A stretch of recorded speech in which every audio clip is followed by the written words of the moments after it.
ಕೇಸ್ನಲ್ಲಿ ಮತ್ತೊಬ್ಬ ನಟನಿಗೂ ಕೂಡ ಸಂಕಷ್ಟ ಎದುರಾಗ್ಬಿಟ್ಟಿದೆ. ಚಿಕ್ಕಣ್ಣ ಜೊತೆ ಮತ್ತೊಬ್ಬ ನಟನಿಗೂ ಕೂಡ ಟ್ರಬಲ್ ಶುರುನಾ ಅನ್ನೋದು ಪ್ರಶ್ನೆ ಆಗ್ತಾ ಇದೆ. ಕಾರಣ ಅವರು ಕೂಡ ಈ ಕೊಲೆ ಆಗೋಕ್ಕೂ ಮುನ್ನ ಪಾರ್ಟಿ ನಡೆದಿತ್ತಲ್ಲ, ಆ ಪಾರ್ಟಿಯಲ್ಲಿ ಭಾಗಿಯಾಗಿದ್ರು. ಚಿಕ್ಕಣ್ಣ ಮಾತ್ರ ಅಲ್ಲ, ಮತ್ತೊಬ್ಬ ನಟ ಕೂಡ ಪಾರ್ಟಿಯಲ್ಲಿ ಭಾಗಿಯಾಗಿದ್ರು ಅನ್ನೋ ಕಾರಣಕ್ಕೆ ಅವ್ರಿಗೂ ಕೂಡ ವಿಚಾರಣೆಯ ಬಿಸಿ ತಟ್ಟಲಿದೆಯಾ ಅನ್ನೋದು ಪ್ರಶ್ನೆ.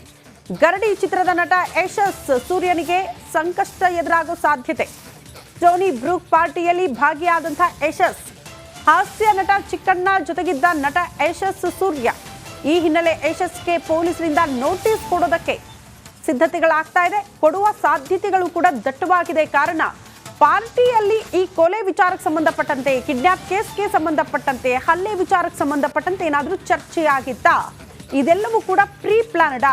ಈ ಪಾರ್ಟಿಯಲ್ಲೂ ಕೂಡ ಆ ವಿಚಾರಗಳು ಮುನ್ನೆಲೆಗೆ ಬಂದಿತ್ತಾ? ನಿಮ್ಮ ಹತ್ರ ಏನಾದರೂ ಮಾತನಾಡಿದ್ರಾ? ಈ ವಿಚಾರಕ್ಕೆ ಸಂಬಂಧಪಟ್ಟಂತೆ ಪೊಲೀಸರು ಅವರನ್ನ ವಿಚಾರಣೆಗೆ ಒಳಪಡಿಸುವ ಸಾಧ್ಯತೆ ಇದೆ. ಅದೇ ನಿಟ್ಟಿನಲ್ಲಿ ಚಿಕ್ಕಣ್ಣ ಅವರು ಕೂಡ ಪಾರ್ಟಿಯಲ್ಲಿ ಭಾಗಿಯಾಗಿದ್ರು ಅನ್ನೋ ಕಾರಣಕ್ಕೆ ಅವ್ರನ್ನ ನಿನ್ನೆ ಟೋನಿ ಬ್ರೂಕ್ಗೆ ಕರೆದೊಯ್ದು ಸ್ಥಳ ಮಹಜರು ಮಾಡುವಂತಹ ಸಂದರ್ಭದಲ್ಲಿ ಅಲ್ಲಿ ಮಾಹಿತಿಯನ್ನು ಕಲೆ ಹಾಕಿದ್ರು. ನಂತರ ಪೊಲೀಸ್ ಸ್ಟೇಷನ್ಗೆ ಕರ್ಕೊಂಡು ಬಂದು ಸತತ 3 ಗಂಟೆಗಳ ಕಾಲ ವಿಚಾರಣೆಯನ್ನ ಚಿಕ್ಕಣ್ಣ ಫೇಸ್ ಮಾಡಿದ್ದಾರೆ.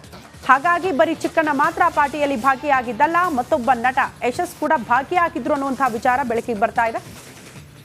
ಈ ಬಗ್ಗೆ ಮತ್ತಷ್ಟು ಡೀಟೇಲ್ಸ್ ಅನ್ನ ಕೊಡ್ತಾ ಹೋಗ್ತಾರೆ ನಮ್ಮ ಪ್ರತಿನಿಧಿ ಅಜಯ್. ನೇರ ಸಂಪರ್ಕದಲ್ಲಿ ಜಾಯಿನ್ ಆಗ್ತಿದ್ದಾರೆ. ಅಜಯ್, ಈಗ ಚಿಕ್ಕಣ್ಣ ಮಾತ್ರ ಅಲ್ಲ, ಇನ್ನೊಬ್ಬ ನಟ ಕೂಡ ಪಾರ್ಟಿಯಲ್ಲಿ ಭಾಗಿಯಾಗಿದ್ರು ಅಂತ ಎಷ್ಟರ ಮಟ್ಟಿಗೆ ಸಂಕಷ್ಟ ಆಗಬಹುದು? ಏನ್ ಬೆಳವಣಿಗೆ ಆಗಬಹುದು ಇವತ್ತು?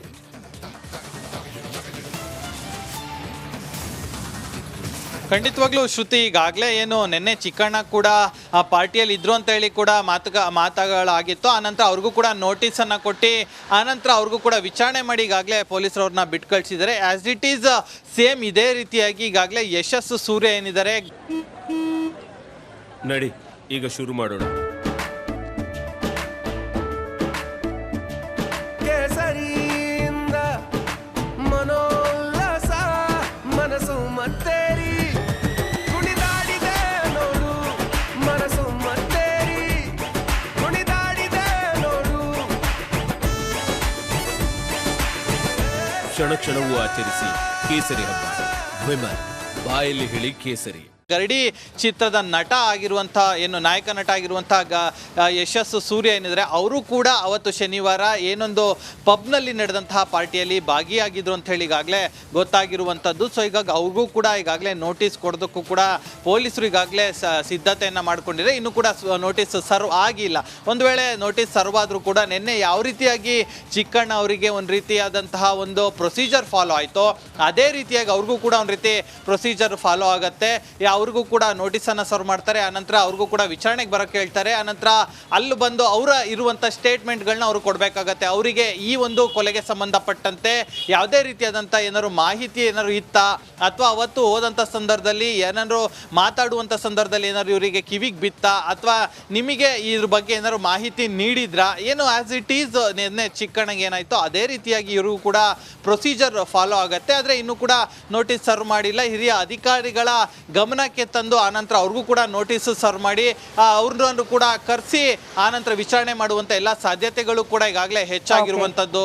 ಶ್ರುತಿ. ಓಕೆ ಅಜಯ್, ಹಾಗೆ ಸಂಪರ್ಕದಲ್ಲಿರಿ, ವಾಪಸ್ ಬರ್ತೀವಿ. ಮತ್ತೊಂದು ಅಪ್ಡೇಟ್ ಲಭ್ಯವಾಗ್ತಾ ಇದೆ. ಇದೇ ರೇಣುಕಾಸ್ವಾಮಿ ಕೊಲೆ ಪ್ರಕರಣಕ್ಕೆ ಸಂಬಂಧಪಟ್ಟಂತೆ ಪಟ್ಟಣಗೆರೆ ಶೆಡ್ನಲ್ಲಿ ರೇಣುಕಾಸ್ವಾಮಿ ಕೊಲೆ ಕೇಸ್ನಲ್ಲಿ ಸಾಕ್ಷ್ಯಗಳ ಗುಡ್ಡೆ ಹಾಕ್ತಾ ಇದೆ ಪೊಲೀಸರ ಟೀಮ್.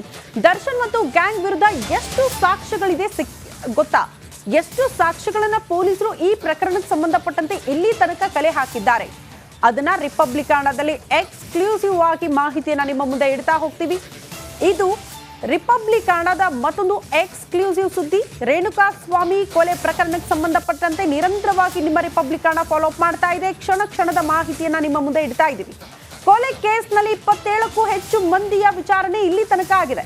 27 ಮಂದಿಯಲ್ಲಿ 17 ಮಂದಿಯನ್ನ ಬಂಧಿಸಲಾಗಿದೆ. ಈ ಪ್ರಕರಣಕ್ಕೆ ಸಂಬಂಧಪಟ್ಟಂತೆ ಅದನ್ನ ಅಧಿಕೃತವಾಗಿ ಪೊಲೀಸರೇ ಮಾಹಿತಿ ಕೊಟ್ಟಿದ್ದಾರೆ. ಇನ್ನುಳಿದ 10 ಮಂದಿಯನ್ನ ಸಾಕ್ಷ್ಯಗಳಾಗಿ ಪರಿಗಣನೆಗೆ ತೆಗೆದುಕೊಳ್ಳಲಾಗಿದೆ ಅಂತ ಈ ಕೊಲೆ ಪ್ರಕರಣಕ್ಕೆ ಸಂಬಂಧಪಟ್ಟಂತೆ ಘಟನಾ ಸ್ಥಳದಲ್ಲಿ ಹಾಜರಿದ್ದವರು ಸೇರಿ ಹಲವರ ವಿಚಾರಣೆ ಕೂಡ ಆಗಿದೆ. ಎಲ್ಲರ ಹೇಳಿಕೆಯನ್ನ ಕೂಡ ದಾಖಲು ಮಾಡಿಕೊಂಡಿದ್ದಾರೆ ಪೊಲೀಸರು, ರೆಕಾರ್ಡ್ ಮಾಡಿದ್ದಾರೆ ಪೊಲೀಸರು ಎಲ್ಲರ ಹೇಳಿಕೆಗಳನ್ನ. ಸಾಕ್ಷ್ಯಗಳ ಹೇಳಿಕೆಯಿಂದ ಡೆವಿಲ್ ಗ್ಯಾಂಗ್ಗೆ ಸಂಕಷ್ಟ ಎದುರಾಗುವ ಸಾಧ್ಯತೆ ಕಂಡು ಬರ್ತಾ ಇದೆ. ಪ್ರತ್ಯಕ್ಷವಾಗಿ ಹಾಜರಿದ್ದವರ ಹೇಳಿಕೆಯಿಂದ ಸಂಕಷ್ಟ ಫಿಕ್ಸ್ ಅಂತ ಹೇಳಲಾಗ್ತಾ ಇದೆ. ಸಹಜವಾಗಿ ಇಂಥ ಕೊಲೆ ಪ್ರಕರಣದಲ್ಲಿ, ಕಿಡ್ನಾಪ್ ಪ್ರಕರಣಗಳಲ್ಲಿ ಸಾಕ್ಷ್ಯಗಳು ಬಹಳ ಮಹತ್ವದ ಸ್ಥಾನ ಪಡೆದುಕೊಳ್ಳುತ್ತೆ. ಹಾಗಾಗಿ ಒಂದು ಕಡೆ ಡಿಜಿಟಲ್ ಎವಿಡೆನ್ಸ್, ಆ ಮೊಬೈಲ್ ಹುಡುಕಾಟ ಯಾವ ರೀತಿ ಆಯಿತು ಪೊಲೀಸರಿಂದ ನಿನ್ನೆ ನಾವು ಗಮನಿಸಿದ್ವಿ. ರಾಜಕಾಲುವೆಯಲ್ಲಿ ಬಿಸಾಡಿದ್ದೀವಿ ಸರ್ ಆ ಮೊಬೈಲ್ ಅನ್ನ ಅಂತ ಹೇಳಿದ್ರು. ಆ ಮೊಬೈಲ್ ಹುಡುಕಾಟದಲ್ಲೂ ಕೂಡ ನಿನ್ನೆ ಪೊಲೀಸರು ಮುಂದಾದ್ರು. ಮತ್ತೊಂದು ಕಡೆ ಅಲ್ಲಿ ತತ್ಕ್ಷಣಕ್ಕೆ ಕೊಲೆ ಆಗುವಂಥ ಸಂದರ್ಭದಲ್ಲಿ, ಕಿಡ್ನಾಪ್ ಆಗುವಂಥ ಸಂದರ್ಭದಲ್ಲಿ ಯಾರು ಅದನ್ನ ನೋಡಿದ್ದಾರೆ, ಅದಕ್ಕೆ ಆ ವಿಚಾರಗಳನ್ನ ಯಾರು ನೋಡಿದ್ರೋ ಅದು ಕೂಡ ಪ್ರಮುಖ ಸಾಕ್ಷಿಗಳಾಗುತ್ತೆ ಇಂಥ ಪ್ರಕರಣಗಳಲ್ಲಿ ಅಂತ. ಈ ಬಗ್ಗೆ ಮತ್ತಷ್ಟು ಡೀಟೇಲ್ಸ್ ಅನ್ನ ಕೊಡ್ತಾ ಹೋಗ್ತಾರೆ ನಮ್ಮ ಪ್ರತಿನಿಧಿ ಅಜಯ್, ನೇರ ಸಂಪರ್ಕದಲ್ಲೇ ಇದ್ದಾರೆ. ಅಜಯ್, ಇಲ್ಲಿ ತನಕ ಪೊಲೀಸರ ತನಿಖೆ, ಕಲೆ ಹಾಕಿರುವಂತಹ ಸಾಕ್ಷಿಗಳು, ಜೊತೆಗೆ ಈ ಕೊಲೆ ಆದಂತಹ ಸಂದರ್ಭದಲ್ಲಿ, ಕಿಡ್ನಾಪ್ ಆದಂತಹ ಸಂದರ್ಭದಲ್ಲಿ ಆ ಸ್ಥಳದಲ್ಲಿ ಹಾಜರಿದ್ದವರ ಹೇಳಿಕೆ ಎಷ್ಟು ಮಹತ್ವ ಪಡೆದುಕೊಳ್ಳುತ್ತೆ ಕೊಲೆ ಕೇಸ್ಗೆ ಸಂಬಂಧಪಟ್ಟಂತೆ ಅಂತ? ಖಂಡಿತವಾಗ್ಲೂ ಶ್ರುತಿ, ಏನಂತಂದ್ರೆ ಈಗಾಗಲೇ ಏನು ಟೆಕ್ನಿಕಲಿ ಎವಿಡೆನ್ಸ್ ಏನಿರುತ್ತೆ ಅದನ್ನು ಕೂಡ ಇಲ್ಲಿ ಪ್ರಮುಖವಾಗಿ ಸಾಕ್ಷಿಗಂತ ಹೇಳಿ ಪರಿಗಣನೆ ಮಾಡಲಾಗುತ್ತೆ. ಅದರ ಜೊತೆಗೆ ಇಲ್ಲಿ ಏನು ಸಾಕ್ಷಿಗಳ ಹೇಳಿಕೆ ಏನಿದೆ ಅದು ಕೂಡ ಇಲ್ಲಿ ಪ್ರಮುಖವಾದಂತಹ ಪಾತ್ರ ವಹಿಸುತ್ತೆ. ಬರೋಬ್ಬರಿ ಈಗಾಗಲೇ 27 ಜನರನ್ನು ಕೂಡ ಈಗಾಗಲೇ ಈ ಒಂದು ಕೇಸ್ನಲ್ಲಿ ಕೂಡ ಇನ್ವಾಲ್ವ್ಮೆಂಟ್ ಕೂಡ ಇರುವಂಥದ್ದು. ಅದರಲ್ಲಿ 17 ಜನ ಆರೋಪಿಗಳು, ಆದರೆ ಇನ್ನೂ ಉಳಿದಂತೆ ಎಲ್ಲರೂ ಕೂಡ ಇನ್ನು ಸಾಕ್ಷಿಗಳನ್ನಾಗಿ ಈಗಾಗಲೇ ಪರಿಗಣನೆ ಮಾಡಲಾಗಿದೆ ಅಂತ ಹೇಳಿ ಗೊತ್ತಾಗಿರುವಂಥದ್ದು. ಅಂದ್ರೆ ಯಾತಕ್ಕಾಗಿ ಇದನ್ನ ಮಾಡ್ತಾರೆ ಅಂದ್ರೆ ಕೇಸ್ ಸ್ಟ್ರಾಂಗ್ ಆಗುತ್ತೆ, ಎವಿಡೆನ್ಸ್ ಕೂಡ ಬಲ ಆಗತ್ತೆ, ಆನಂತರ ಕೋರ್ಟ್ ಅಲ್ಲೂ ಕೂಡ ಇವರು ವಾದ ಮಾಡಬಹುದು, ಈ ರೀತಿಯಾದಂತಹ ಸಾಕ್ಷಿ ನಮ್ಮ ಬಳಿ ಇದೆ ಅಂತ ಹೇಳಿ. ಉದಾಹರಣೆಗೆ ಹೇಳೋದಾದ್ರೆ ಈಗಾಗಲೇ ಏನು ಮೊಬೈಲ್ ಎಸೆಯುತ್ತಾರೆ ಮತ್ತೆ ಆ ಒಂದು ಬಾಡಿನ ಡಿಸ್ಪೋಸ್ ಮಾಡ್ತಾರೆ. ಆ ಸಂದರ್ಭದಲ್ಲಿ ಅಲ್ಲಿ ವಾಚ್ಮೆನ್ ಅಥವಾ ಯಾರು ಇದ್ದಂತ ಸಂದರ್ಭದಲ್ಲಿ ಅವರು ಕೂಡ ಹೌದು ಸ್ವಾಮಿ ಇದು ಈ ರೀತಿಯಾಗಿ ಬಂದಿದ್ರು ರಾತ್ರಿ, ಹೀಗೆ ಏನೋ ಅಲ್ಲಿ ಏನೋ ಶವವನ್ನ ತಗೊಬಂದು ಹಾಕಿದ್ರು, ಆನಂತರ ಮೊಬೈಲ್ ಅನ್ನ ಎಸೆದ್ರು ಅಂತ ಹೇಳಿ ಅಲ್ಲೂ ಕೂಡ ಸಾಕ್ಷಿ ಅಲ್ಲೂ ಕೂಡ ಒಂದು ಸಾಕ್ಷಿ ಕ್ರಿಯೇಟ್ ಆಗುತ್ತೆ. ಅದೇ ರೀತಿ ಪಟ್ಟಣಗೆರೆ ಶೆಡ್ ಏನಿದೆ ಅಲ್ಲೂ ಕೂಡ ಹಲ್ಲೆ ಆಗುತ್ತೆ. ಹಲ್ಲೆ ಆದಂತ ಸಂದರ್ಭದಲ್ಲಿ ಯಾರಾದ್ರೂ ಒಂದು ಅಕ್ಕಪಕ್ಕದವ್ರು ನೋಡಿರೋಂಥವ್ರು ಇರ್ತಾರೆ, ಅವ್ರಿಗೂ ಕೂಡ ಏನು ಕರೆಸಿ ಇಲ್ಲಿ ಪೊಲೀಸರು ಎನ್ಕ್ವೈರಿಯನ್ನ ಮಾಡ್ತಾರೆ. ನೀವು ನೋಡಿದ್ರಾ, ಏನಾಯ್ತು ಆ ಸಂದರ್ಭದಲ್ಲಿ ಅಂತ ಹೇಳಿ. ಹೌದು, ನಾವು ಈ ರೀತಿಯಾಗಿ ನೋಡಿದ್ವಿ, ಕಾರಲ್ಲಿ ಸ್ವಲ್ಪ ಜನ ಬಂದ್ರು, ಅವ್ರನ್ನ ಕರ್ಕೊ ಬಂದ್ರು ಅಂತ ಹೇಳಿ. ಸೊ ಈ ರೀತಿಯಾಗಿ ಸಾಕ್ಷಿಯನ್ನ ಡೆವಲಪ್ಮೆಂಟ್ ಮಾಡ್ತಾ ಇದ್ದಾರೆ ಪೊಲೀಸರು. ಯಾಕಂದ್ರೆ ಕೇಸ್ ಸ್ಟ್ರಾಂಗ್ ಆಗದೆ ಯಾವತ್ತು ಕೂಡ ಸಾಕ್ಷಿ ಒಂದ್ ರೀತಿ ಫೌಂಡೇಶನ್ ಇದ್ದಂಗೆ ಸಾಕ್ಷಿ ಯಾವತ್ತು. ಸೊ ಹೀಗಾಗಿ ಸಾಕ್ಷಿಗಳನ್ನ ಇಲ್ಲಿ ಜಾಸ್ತಿ ಹೊತ್ತನ್ನು ಕೊಟ್ಟು ಸಾಕ್ಷಿಗಳನ್ನ ಜಾಸ್ತಿ ಇದನ್ನ ಮಾಡ್ತಾ ಇದ್ದಾರೆ. ಈಗಾಗಲೇ 10ಕ್ಕೂ ಹೆಚ್ಚು ಜನ ಸಾಕ್ಷಿಗಳು ಇಲ್ಲಿ ಈಗಾಗಲೇ ಬಂದು ಸ್ಟೇಷನ್ ಅಲ್ಲಿ ತಮ್ಮ ಹೇಳಿಕೆಯನ್ನು ಕೂಡ ಕೊಟ್ಟೋಗಿದ್ದಾರೆ ಅಂತ ಹೇಳಿ ಗೊತ್ತಾಗಿರುವಂತದ್ದು ಶ್ರುತಿ. ಓಕೆ ಅಜಯ್, ಹಾಗೆ ಸಂಪರ್ಕದಲ್ಲಿರಿ. ಮತ್ತೊಂದು ಅಪ್ಡೇಟ್ ಲಭ್ಯವಾಗ್ತಾ ಇದೆ. ಇದೇ ರೇಣುಕಾ ಸ್ವಾಮಿ ಕೊಲೆ ಕೇಸ್ಗೆ ಸಂಬಂಧಪಟ್ಟಂತೆ ಆರೋಪಿಗಳ ಕರಾಳ ಮುಖ ಕೂಡ ಬಯಲಾಗ್ತಾ ಇದೆ. ಪಟ್ಟಣಗೆರೆ ಶೆಡ್ ಅಡ್ಡೆ ಮಾಡಿಕೊಂಡಿದ್ದಂತೆ ಈ ಪೊರ್ಕಿ ಟೀಮ್ ಈ ಹಿಂದೆ ಸಾಕಷ್ಟು ಜನರ ಮೇಲೆ ಡೆವಿಲ್ ಗ್ಯಾಂಗ್ ಹಲ್ಲೆ ಮಾಡಿರುವಂತಹ ವಿಚಾರ ಬೆಳಕಿಗೆ ಬರ್ತಾ ಇದೆ. ಇದೇ ಶೆಡ್ಗೆ ಕರೆದೊಯ್ದು ಆರೋಪಿ ವಿನಯ್ ಅಟ್ಯಾಕ್ ಮಾಡಿದ್ರು ಅನ್ನುವಂತಹ ವಿಚಾರ ಕೂಡ ಬೆಳಕಿಗೆ ಬಂದಿದೆ. ಶೆಡ್ನಲ್ಲಿ ಹಲವು ಸಾಕ್ಷ್ಯಗಳನ್ನ FSL ಟೀಮ್ ಸಂಗ್ರಹಿಸಿದೆ ಅನ್ನೋದ್ರ ಡೀಟೇಲ್ ಸಿಗ್ತಾ ಇದೆ. ರೇಣುಕಾ ಜೊತೆ 3-4 ಮಂದಿ ರಕ್ತದ ಕಲೆ ಕೂಡ ಅದೇ ಸ್ಥಳದಲ್ಲಿ ಪತ್ತೆಯಾಗಿರೋದು ಹಲವು ಅನುಮಾನಗಳಿಗೆ ಎಡೆ ಮಾಡಿಕೊಡ್ತಾ ಇದೆ.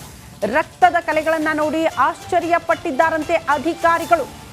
ರೇಣುಕಾ ಸ್ವಾಮಿಯ ಕೊಲೆ ಆದಂತಹ ಜಾಗದಲ್ಲಿ ರೇಣುಕಾ ಸ್ವಾಮಿಯ ರಕ್ತ ಮಾತ್ರ ಅಲ್ಲ, ಇನ್ನು ಬೇರೆ ಬೇರೆ ಮಾದರಿಯ ರಕ್ತಗಳು ಕೂಡ ಅಲ್ಲಿ ಪತ್ತೆಯಾಗಿರೋದು ಅಧಿಕಾರಿಗಳೇ ದಂಗಾಗ್ಬಿಟ್ಟಿದ್ದಾರೆ ಅನ್ನೋದ್ರ ಡೀಟೇಲ್ ಸಿಗ್ತಾ ಇದೆ. ಹಾಗಾಗಿ ಪಟ್ಟಣಗೆರೆ ಶೆಡ್ ಅಡ್ಡೆ ಮಾಡಿಕೊಂಡಿದ್ದ ಈ ಪೊರ್ಕಿ ಟೀಮ್ ಇನ್ನೂ ಹಲವರ ಮೇಲೆ ಹಲ್ಲೆ ಆಗಿದೆಯಾ ಅಥವಾ ಇನ್ನೇನಾದ್ರೂ ಮಾಡಿಬಿಟ್ಟಿದ್ದಾರಾ ಅನ್ನೋದು ಪ್ರಶ್ನೆ ಆಗ್ತಾ ಇದೆ. ಆ ನಿಟ್ಟಿನಲ್ಲೇ ಈಗ ವಿಚಾರಣೆಯನ್ನ ಮತ್ತಷ್ಟು ತೀವ್ರಗೊಳಿಸುತ್ತಿದ್ದಾರೆ ಪೊಲೀಸರು ಅನ್ನೋದ್ರ ಡೀಟೇಲ್ ಸಿಗ್ತಾ ಇದೆ. ಈ ಬಗ್ಗೆ ಮತ್ತಷ್ಟು ಡೀಟೇಲ್ಸ್ ಅನ್ನ ಕೊಡ್ತಾ ಹೋಗ್ತಾರೆ ನಮ್ಮ ಪ್ರತಿನಿಧಿ ಅಜಯ್, ನೇರ ಸಂಪರ್ಕದಲ್ಲಿ ಜಾಯಿನ್ ಇದ್ದಾರೆ. ಅಜಯ್, ನೀವು ಆಲ್ರೆಡಿ ಮಾಹಿತಿ ಕೊಡ್ತಾ ಇದ್ರಿ ಇಲ್ಲಿ ತನಕ ತನಿಖೆಯಲ್ಲಿ ಆಗಿರುವಂತಹ ಪ್ರಗತಿ, ಕಲೆ ಹಾಕಿರುವ ಸಾಕ್ಷ್ಯಗಳು. ಆದ್ರೆ ನಿಜಕ್ಕೂ ಈ ತನಿಖೆ ಸಂದರ್ಭದಲ್ಲಿ ಒಂದೊಂದೇ ವಿಚಾರಗಳು ಬೆಳಕಿಗೆ ಬರ್ತಾ ಇದೆಯಲ್ಲ, ಅದು ವೆರಿ ಶಾಕಿಂಗ್ ಅಂತ ಅನ್ಸುತ್ತೆ.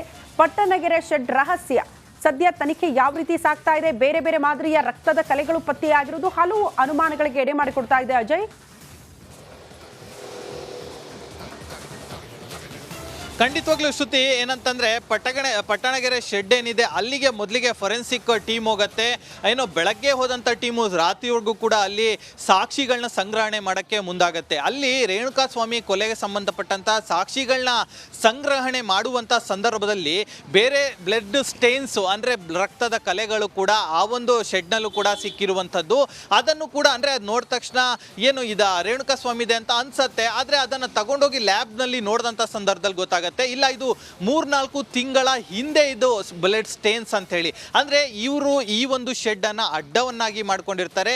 ಇವ್ರದ್ದೇನೇ ಫೈನಾನ್ಸ್ ಡೀಲ್ ಆಗಿರ್ಬೋದು, ಮತ್ತೆ ಇವರ ಒಂದ್ ರೀತಿ ಗಲಾಟೆಗಳಾಗಿರ್ಬೋದು, ಯಾರೇ ಕೂಡ ಇಲ್ಲಿ ಅವರನ್ನ ಎದುರಿಸೋದಾಗಿರ್ಬೋದು, ಆ ರೀತಿಯಾಗಿ ಮಾಡಿದ್ರೆ ಅಲ್ಲಿಗೆ ಕರ್ಕೊಬಂದು ಹೊಡೆಯೋದು ಬಡಿಯೋದು ಈ ರೀತಿಯಾಗಿ ಮಾಡ್ತಾ ಇದ್ರು.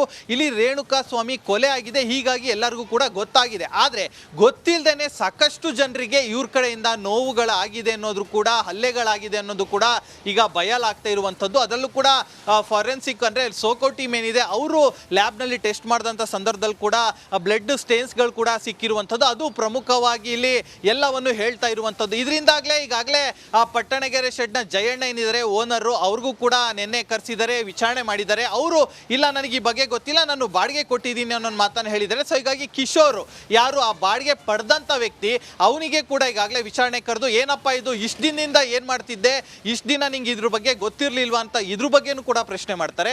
ಇದ್ರ ಜೊತೆಗೆ ಈ ಹಿಂದೆ ಆದಂತಹ ಏನು ಕೆಲವೊಂದು ಘಟನೆಗಳು ಈಗಾಗಲೇ ಸಾಕ್ಷಿಗಳೇನು ಸಿಕ್ಕಿದೆ, ನಾನು ಬ್ಲಡ್ ಸ್ಟೇನ್ಸ್ ಏನು ಹೇಳಿದೆ ಅದ್ರ ಬಗ್ಗೆನೂ ಕೂಡ ವಿಚಾರಣೆ ಮಾಡುವಂಥ ಎಲ್ಲ ಸಾಧ್ಯತೆಗಳಿರುತ್ತೆ. ಒಟ್ಟಿನಲ್ಲಿ ಹೇಳೋದಾದ್ರೆ ಶ್ರುತಿ, ಇವರು ಈ ಒಂದು ಶೆಡ್ ಅನ್ನ ಒಂದು ರೀತಿ ರೌಡಿಗಳ ರೀತಿಯಲ್ಲಿ ಇದನ್ನ ಯೂಸ್ ಮಾಡ್ಕೊಂಡಿದ್ದಾರೆ, ಮತ್ತೆ ಅಮಾಯಕರನ್ನ ಹೊಡೆಯೋದಕ್ಕೆ ಬಡಿಯೋದಕ್ಕೂ ಕೂಡ ಯೂಸ್ ಮಾಡ್ಕೊಂಡಿದ್ದಾರೆ ಅನ್ನೋದು ಮೇಲ್ನೋಟಕ್ಕೆ ಕಂಡು ಬರ್ತಾ ಇರುವಂತದ್ದು. ಶ್ರುತಿ, ಅಜಯ್, ಈಗ ತಾನೇ ಮಾಹಿತಿ ಸಿಗ್ತಾ ಇರೋದು ಇವತ್ತು ಮೈಸೂರಿಗೆ ಆರೋಪಿಗಳನ್ನ ಕರೆದೊಯ್ದು ಸ್ಥಳ ಮಹಜರು ಮಾಡಲಾಗುತ್ತೆ ಅಂತ. ಮೈಸೂರು ಕೂಡ ಈ ಕೊಲೆ ಪ್ರಕರಣಕ್ಕೆ ಸಂಬಂಧಪಟ್ಟಂತೆ ಒಂದಷ್ಟು ಸಾಕ್ಷ್ಯಾಧಾರಗಳನ್ನು ಒದಗಿಸುವಲ್ಲಿ ಸಹಾಯ ಆಗಬಹುದು ಅಂತ ಕೂಡ ಹೇಳಲಾಗ್ತಾ ಇದೆ. ಕಾರಣ ಈ ಕೊಲೆ ಆದ ಬಳಿಕ ಅಲ್ಲೇ ಇವರೆಲ್ಲ ಸೇರ್ಕೊಂಡಿದ್ರು, ಚರ್ಚೆ ಮಾಡಿದ್ರು, ಆ ಬಟ್ಟೆ ಬಿಸಾಕಿದ್ದಾರೆ ಎನ್ನುವಂತಹ ವಿಚಾರ ಬೆಳಕಿಗೆ ಬರ್ತಾ ಇದೆ. ಹಾಗಾಗಿ ಮೈಸೂರಿನಲ್ಲಿ ಆಗುವಂತಹ ಸ್ಥಳ ಮಹಜರು ಪ್ರಕ್ರಿಯೆ ಎಷ್ಟೊತ್ತಿಗಾಗುತ್ತೆ? ಇವತ್ತು ಮೈಸೂರಲ್ಲಿ ಏನು ನಿರೀಕ್ಷೆ ಮಾಡಬಹುದು?